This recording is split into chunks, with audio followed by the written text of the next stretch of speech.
Hello everyone, Dave here back with another video. Keeping in this vein of Wrestlemania weekend, we're doing another wrestling video. And more specifically, I'm going to be giving a review, impressions, reactions to night one of WrestleMania 39, last night, Saturday the 1st, 2023. I just felt like talking about it because I really enjoyed it. If you guys watched my top 10 wrestlers video, you would know that, or not many people have watched that video to be completely honest, so you probably don't know. I'm very new to wrestling. This is the first year I've been watching it. Like I've watched it a little bit here and there throughout my childhood, but this is the first year that I've actually been involved with it. And I haven't even been invested with it the whole year or anything. Like I started, I think maybe very early 2023 or late 2022, something around there. So I'm still very, very new to wrestling. And this is my very first WrestleMania. So when I talk about stuff, I want to, want to let you know that it's in the context of just this WrestleMania. I don't know how it stacks up against previous ones because again, I haven't seen those. So I'm just gonna go through the matches that were last night, talk about them, give my thoughts. I guess a spoiler warning, which I guess is implied, but I figured I'd give one just in case you haven't seen it yet. I'm gonna be spoiling who won. So yeah, that's pretty much it. Let's get into it. I normally with my like reviews or impressions, like I do a lot of anime stuff, which actually, if you guys like anime, you're gonna really like wrestling. There's a lot of parallels, the crazy storylines, the overacting, some people just have straight up crazy powers, like the Viking Raiders, like they talk to the gods and that tells them what to do, like just crazy, cool, gnarly, corny, even stuff like that. Is very anime in a lot of ways. But the reason I say that is because when I review anime or manga or whatever, I usually like to take notes, and that way I can like go through a little bit more thoroughly. This being my first WrestleMania, I didn't want to, distract myself. I just sat back, I watched it. So I'm gonna go off of memory.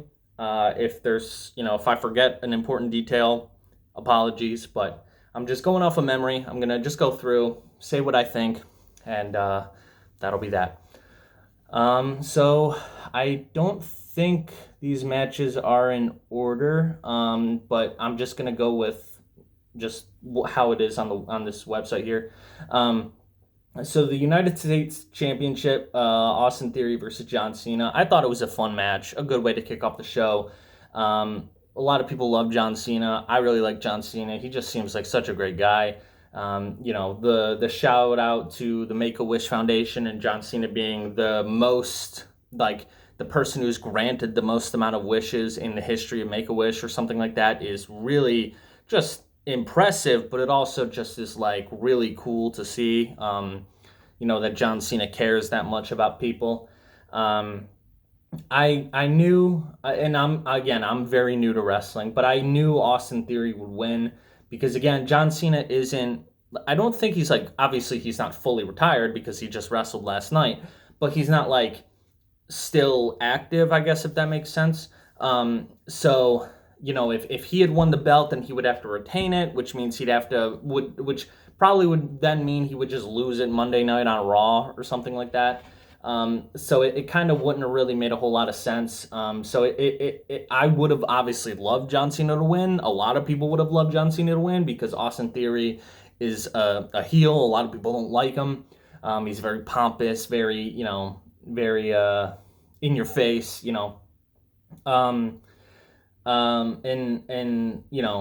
what was I saying? But so obviously it would have been nice to see Cena win, but he didn't, and that's fine. The match itself was actually pretty great. John Cena can really still wrestle, even though his age is showing a little bit, but he still got it. I think Austin Theory is a great wrestler. I don't like his character because I don't like heels. I like good people. I like to support nice people. And the Austin Theory, now again, Austin Theory the person might be a great guy, but Austin Theory the wrestler I don't like because again, he's pompous. He's a little bit of a dingus, whatever. But the one big thing is something that, again, maybe I'm a little naive because again I'm new to wrestling, but this has happened a few times in some of the programs I've watched where like they'll one wrestler will win, but then the ref is like knocked out, so then they don't win, which is what happened with Cena. He got Theory to tap out, but because the ref was like knocked out because he accidentally got kicked, it didn't count. And then Theory broke out of it and then pinned John Cena. And then all of a sudden the ref's like, oh, now I see this. And then, whatever. And obviously, we know wrestling isn't real. It's planned out, it's fake, it's whatever. But it's stuff like that that really makes it seem super not real. Like, at least when you have a normal match, you're able to suspend your disbelief enough to just be like, okay, I'm going to sit back, I'm going to enjoy this, I'm going to pretend this is real. Because that's the fun of it, is like, suspending your disbelief and saying like, oh man, these guys are really going at it.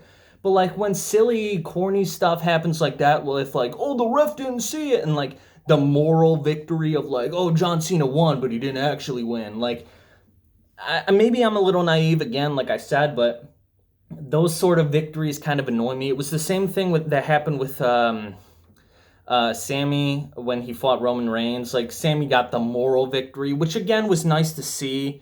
Because he was in Montreal and everything, but it also was just kind of like a little lame because it's like if you don't want Sami to win, that's fine, but don't like have him half win. Just I don't know. Maybe that wasn't the best example because Sami Zayn's kind of moral victory in that match was like really nice to see. So I'm trying to think of another example that I can't, unfortunately. I think it might have been the Elimination Chamber because like.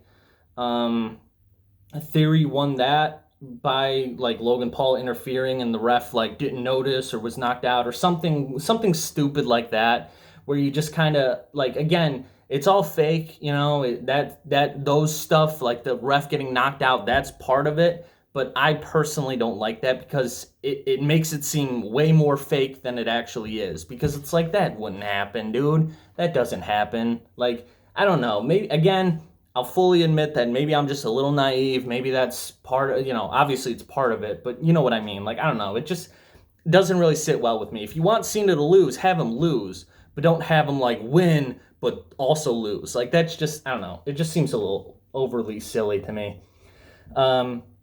Next, we have the Smackdown Women's Championship. Now, again, this isn't in order of how it went. This is just how it is on the website. The Smackdown Women's Championship, Charlotte Flair versus Rhea Ripley. This was just a great match. I'm a big fan of Charlotte Flair, and I'm a big fan of Rhea Ripley. So it was, I think Rhea has been very popular. She's all over WWE social media, all over the TikTok and everything. My buddy who knows nothing about wrestling, I don't know a whole lot about wrestling either still, but he knows nothing about it. And he was like, oh, I know Rhea Ripley because I see her all the time on TikTok. But yeah, so I definitely think Rhea deserves it. She's worked her ass off. She's a great wrestler. I love Charlotte Flair as well, so it was sad to see her lose it, but I do think that both those women put on an amazing show. The moonsaults, the rip tides, like the back and forth, like it really felt like a slugfest. Like it was just great. Yeah, there's not much I can say about it other than it was just a really solid match, a lot going on that was just really fun to watch. And I'm a little, I again, this is my first WrestleMania, but like today, I guess being Sunday, the main event is Cody Rhodes and Roman Reigns. So I thought that this was the main event. Charlotte Flair and Rhea Ripley. So I actually went to bed after this ended. And then luckily I'm, bad at actually going to sleep. So I was scrolling through my phone and somebody was live streaming it on TikTok and I saw that the show was still going on. So I got back up and I was like, oh no, I don't want to miss anything. Which is exactly why I didn't want to miss the actual main event, which is the next one on this list here. The Tag Team Championship, the Usos versus Sami Zayn and Kevin Owens. What a match this was. This was an amazing match. I love Sami Zayn. I love Kevin Owens. Again, I'm gonna keep saying it, just to reiterate that I am new to wrestling, and even I, being new to wrestling, was already kind of sick of the bloodline and sick of the Usos, and it felt too same. It's like, I'm a big football fan, so it's like when you see the Patriots in the Super Bowl, like, or at least in the playoffs every other season, it's boring. It gets boring. And I kept seeing the Usos, Roman Reigns, Bloodline, Tribal Chief, and even in just the short amount of time that I've been watching wrestling, I already got a little bored of it. So I can't imagine, like, I guess if you're a Bloodline fan, you probably didn't get bored of it, but anyone who did get bored of it, like, you guys had to put up with it for, I mean, the Usos were the tag team champions for like 600 days or something crazy like that, or a year or two, or almost two, I don't know, something weird. But it was just a great match in a lot of ways. Very emotional. Sami Zayn and Kevin Owens are friends in real life, and also their characters are friends, which was just, it was cool to see them do that together. It was a lot. It was a lot of just amazing moves. A lot of like a lot of crazy moments. Like, I legitimately, a lot of these matches, like, I could look at and see, like, okay, I can see this person winning. Okay, I kind of figured this person would win. Like, for in the case of Theory and Cena, like, okay, I definitely knew Theory was gonna win, but like the Usos and Sami Zayn and Kevin Owens match, I had no idea who was gonna win. I couldn't tell you who was gonna win, and that's where it becomes a really good match, is when it's like, I got no idea, I got no clue. And the way that it ended was Sami Zayn hitting Jey Uso with 3 haluva kicks, and then Jimmy trying to come in and break it up, and then Kevin Owens hitting him with a stunner, and then Sami getting the pin. It was, oh my gosh, it was fantastic. Like, just a lot of great choreography, a lot of great fan interaction. The fans really were behind Sami Zayn and Kevin Owens. They're like the blue collar guys of wrestling, I heard the announcers call them, which I, being a bit of a blue collar guy myself, I really respect. And yeah, it was just a wonderful, wonderful tag team match. I wonder what's going to happen, though, because they are the undisputed tag team champions, which I believe, I could be wrong, but they got like a red and a blue belt, so I believe that means that they're the tag team champions on both Raw and SmackDown. I could be wrong about that, but so I'm very curious to see if they'll break up the belts, which is a sentiment that I've heard from a lot of wrestling fans, is like, oh, we kind of want the belts to be broken up again. It gives people more opportunities and such. To like go for a belt, and it's, a little less boring and whatever. So I'm curious to see where that goes. But yeah, it was just so incredible. A lot of emotion there. You could tell at the end, like not only were Kevin Owens and Sami Zayn the characters getting emotional, but the actual people that they are, if we're getting emotional, because they are real friends and they really worked hard together. And it was just, I'm just very happy to see a nice story get wrapped up, a nice underdog story. There was a lot of build up, with Sami and the bloodline, and then him, having a fallout with Kevin Owens, and then them becoming friends again, and then them, banding together to take down the Usos. And it's just a great story. And I think that when the WWE hits on a story like that, it really hits. Like, it's something that you genuinely love to see. I gotta speed this up because my voice is already starting to go. We'll go to a match that I didn't really, not that I didn't care about it, but I don't have much to say, and that was the Braun Strowman and Ricochet versus Street Profits versus Alpha Academy versus Viking Raiders. I didn't really have, I don't dislike really any of these guys. I don't know a whole lot about some of them. I've heard a lot of people say that Street Profits is like going to be up next, especially Montez Ford. I've heard that sentiment being like he's, he's really good, and I've seen him in a lot of matches. He was in the Elimination Chamber a little while back, and he did great. And the Street Profits did win. I was really thinking that Braun Strowman and Ricochet would win because they had been pushing those two a lot. I feel like I see them everywhere. But it was just a solid match. Nothing really to say about it for me personally. But yeah, it was solid. It's always fun to see a bunch of dudes just go at it. Pause, but not really actually, because like I'm gay. Anyway, that was dumb. Next we got Becky Lynch, Lita, and Trish Stratus versus Damage Control. I am a huge Becky Lynch fan. Again, I don't get to watch her that much because she's on Raw, but I love women. First of all, I love women and I love badass women. And this match was just 6 badass women just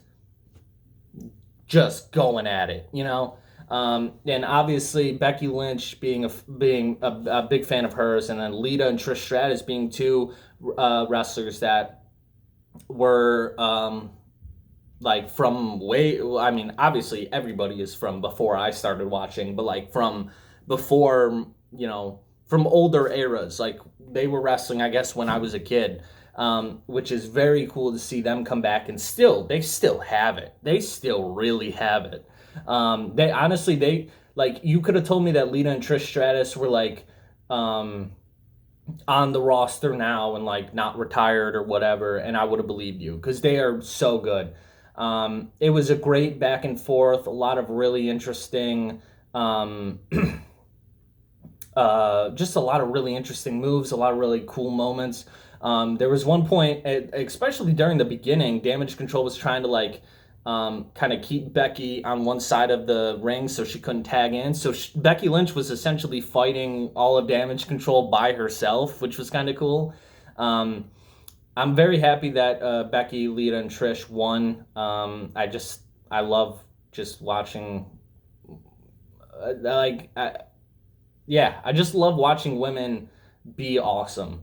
Like, and just badass women doing badass things always gets an A+ thumbs up in my book. Like, I love it, honestly. Besides the tag team championship, this honestly might have been my favorite match of the night. However, the Smackdown Women's Championship was also 2 badass women doing badass things, so I also really liked that as well. Oh, but you know what? I can't really say that's my favorite match of the night, because really my favorite match of the night was Rey Mysterio and Dominic Mysterio. Again, if you guys have watched my top 10 wrestlers video, Rey Mysterio is my favorite wrestler. He has been my favorite wrestler even before I knew what wrestling really was. I've always loved his mask. I've always just loved the luchador fighting style and the luchador aesthetic and the luchador like history and culture. I've always found that super interesting. His finisher is 619, which is my birthday, and I think that's very cool. But the match was crazy cool. Like, a lot of high flying. Say what you want about Dominic. I don't like him. I don't like his character, rather, because he's a punk. He's like, he gets not way too into it, in the sense of like, well, I guess way too into it, because there was a moment where he like, threw water into his sister's face, which I thought was kind of a little much, especially because like there were parts during this match and even this whole storyline where it's like, okay, are we just watching Jerry Springer or are we watching wrestling? Like, that stuff felt a little weird, but when they were actually in the ring, it was a wonderful match. Rey Mysterio hit the 619 twice. Dominic hit a 619 of his own. It was very high flying, that typical, luchador style. Rey paying homage to Eddie Guerrero. Again, my apologies. I don't know much about Eddie Guerrero, obviously, being new to wrestling. But I heard that, he was paying homage to him with his intro and with some of the stuff, with his his entrance and everything. He comes in with Snoop Dogg on a low rider, which is badass. That's so cool. And then during the match, Judgment Day comes in to try to help out Dominic, but then the Latin World Order comes in to help out Rey Mysterio, and that was cool to just see everybody going at it for a minute there. Rey Mysterio breaks out the belt, and I'm obviously not for I'm not for hitting your kids, but I think last night was the one night ever that I was like, you know what, maybe hitting your kid ain't so bad. Please don't take that out of context. But yeah, so He brought out the belt and gave him a little, touch up there. And then Bad Bunny, MVP, Dominic Mysterio was going to hit him with a freaking chain, and then Bad Bunny just took it and said, no, you can't use that. So yeah, it was just a really all over the place match. A lot of like crazy stuff. Um, Great to see Rey Mysterio win again because I'm a huge fan of Rey Mysterio. So obviously I would have loved to see him win. But also, I could be wrong about this, but I heard somewhere that Rey Mysterio has never actually won at WrestleMania before. I could be wrong about that, but I thought I read that somewhere or heard it from something. So if I'm wrong, then forget that entirely.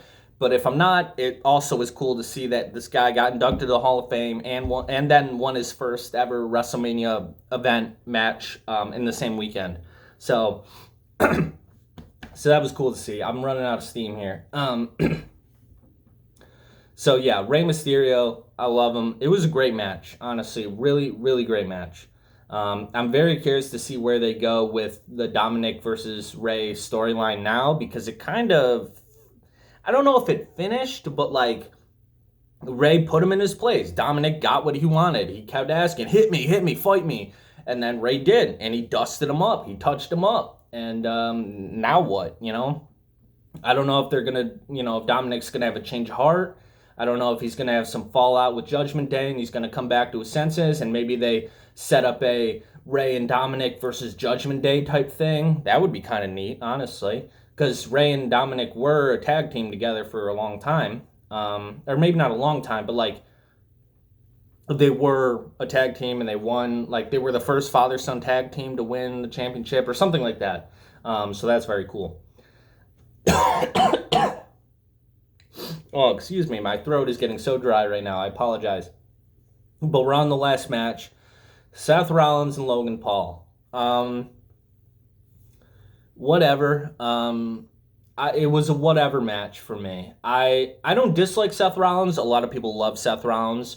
I don't know enough about him, honestly. A lot of people say he's one of the best to do it, and it shows. I do like the guy. I don't dislike the guy, but I'm not like as into him as I'm somebody like Rey or even Sami or Kevin or whoever. So it was just kind of a, you know what, we'll play it out. And obviously Logan Paul is a fucking goof. I'm trying not to cuss, excuse my language, but he's a goofball. So that's hard to get behind. Honestly, if Logan Paul wasn't, like, I don't dislike Logan Paul because he's a heel. Like, I dislike him because he's a bad person in real life. If he wasn't a bad person, he's actually a decent wrestler. He does well in the ring. He plays the heel role very well. So like that portion isn't why I dislike him. He's a heel in real life. Like, and then he came out with the Prime bottle, which whatever. It's his brand. It's, I as much as I dislike the guy, Prime is really good. I can't deny it. It's a good drink. As much as I don't like supporting Logan Paul, every once in a while I'll pick up a bottle of Prime because it is really good. And then KSI was in the Prime bottle, which was weird. I guess it wasn't weird because they are friends, but it just kind of felt a little corny. It felt a little like, and there's a lot of corny stuff that happens in wrestling, but it felt like, I can't really sum it up in words, but I can sum it up in actions. Like when that happened, I was just like, okay, all right, I guess, sure, okay. Like that's really the best way I can describe that whole match. Was just kind of like, all right, okay, sure, I don't mean to sound like the stereotypical millennial meme of like, oh, I guess this is happening, but like that's kind of how I felt. Like, I guess we're doing this, so I hated that I did the whole whatever. Nobody watches these videos anyway, so I'm safe. But yeah, Seth Rollins won, which was good. It was nice to put Logan in his place a little bit. The end was cool where Seth like pulled KSI and Logan accidentally jumped off the top rope onto the scorer's table and slammed KSI through the table.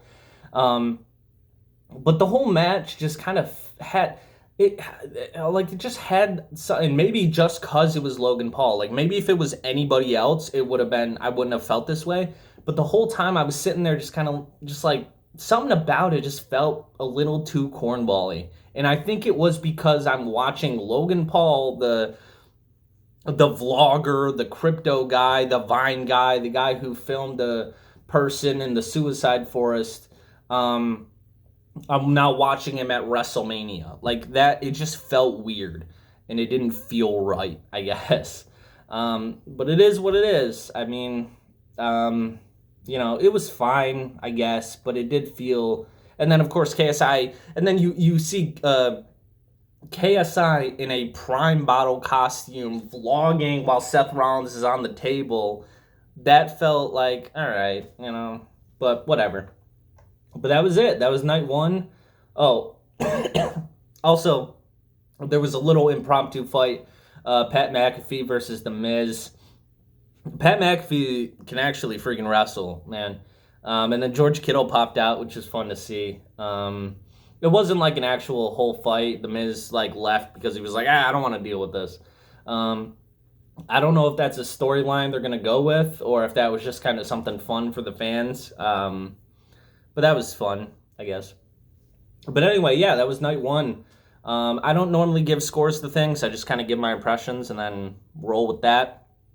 If you guys have anything you want to say about night one of WrestleMania, feel free to leave in the comments below. If I got anything wrong, or if there's something that you want to enlighten me on, or say, hey, Dave, what about, this was actually blah, blah, blah. They did this because da-da-da. I'd appreciate the insight. I really would. I'd love to talk wrestling with some of you guys. Yeah, that's my video. Hope you enjoyed it. And I'll do a night 2 review or impression or whatever. And we'll go with that when that's out. Because obviously it's not out yet because it's Sunday. And it doesn't start until 8 o'clock tonight. All right, I'm going to end this video. Bye.